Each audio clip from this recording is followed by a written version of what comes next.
Welcome to Mishna study of Masechet Peah, Perek Vav Mishnah Het. Over here in this Mishnah, we're going to speak about what can be saved. You have a standing grain and you have a bundle. And we'll see that if you have something nearby that you remember, it could potentially save some of the other crop. So we're going to speak about that if he forgot something in his field, but it was near something else that he remembered.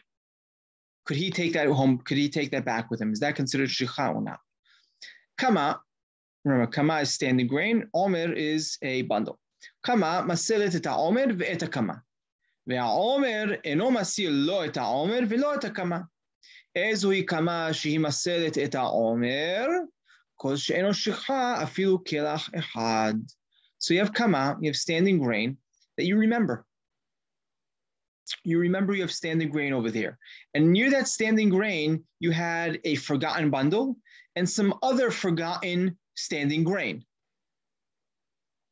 So the Mishnah says the kama, this first standing grain, saves the other two. It saves the other forgotten omer, a forgotten bundle that was next to it, and it also or it would save the other standing grain. They learn this from Harambam, learns this from the pasuk. It says kitiksor, right? When you're harvesting, v'shachachta omer, and what are we talking about?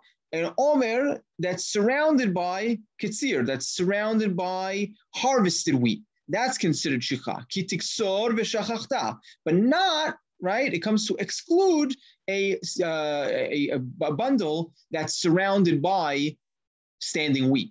If it's standing wheat, it wasn't harvested yet, then that would not be shikha. Now, the next case, or before we go into the next case, I would just point out, what does it mean that the standing wheat could save another bundle or other standing wheat? So what type of proximity are we talking about? So we're talking about that if you could bend over some of those original stalks and they reach the other ones, like he could grab it in one swoop with one hand, right? The stalks from one, if he bends them over, it reaches the others. Those are considered one, and then he could take that all together, and none of them are shikha. It's important to mention, though, that the Harambam says the standing wheat, in order to save the others, right, it would need to be sa'atayim. It would need to be 2 se'ah, like we saw in last Mishnah. I will just point out over here that the end of our Mishnah says that you could save it as long as you remember one stalk, right? But over here he's saying it's sa'atayim. You need to have 2 se'ah. Why would he say you need to have 2 se'ah in order to save it? I think the end of the Mishnah is talking about if you remembered that he had one stalk, even if he had one stalk, it's able to save all the rest. But even if you forgot, let's say it was sa'atayim, we know sa'atayim, 2 se'ah, is enough to save, right? That's not considered shikha. So once we say it's sa'atayim, it's not shikha, then it could save everything else next to it. It could save the forgotten bundle, and it could save the forgotten standing wheat. That's the first part of the Mishnah. Now, ha'omer, the bundle, right? Let's say a person remembered there's a bundle there in the field, and next to it is another bundle or other standing wheat. So that doesn't save it. Eno matzil doesn't save either one. Doesn't save a bundle near it or standing wheat next to it.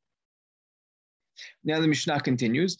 Ezohi kamashi matzil ta'omer.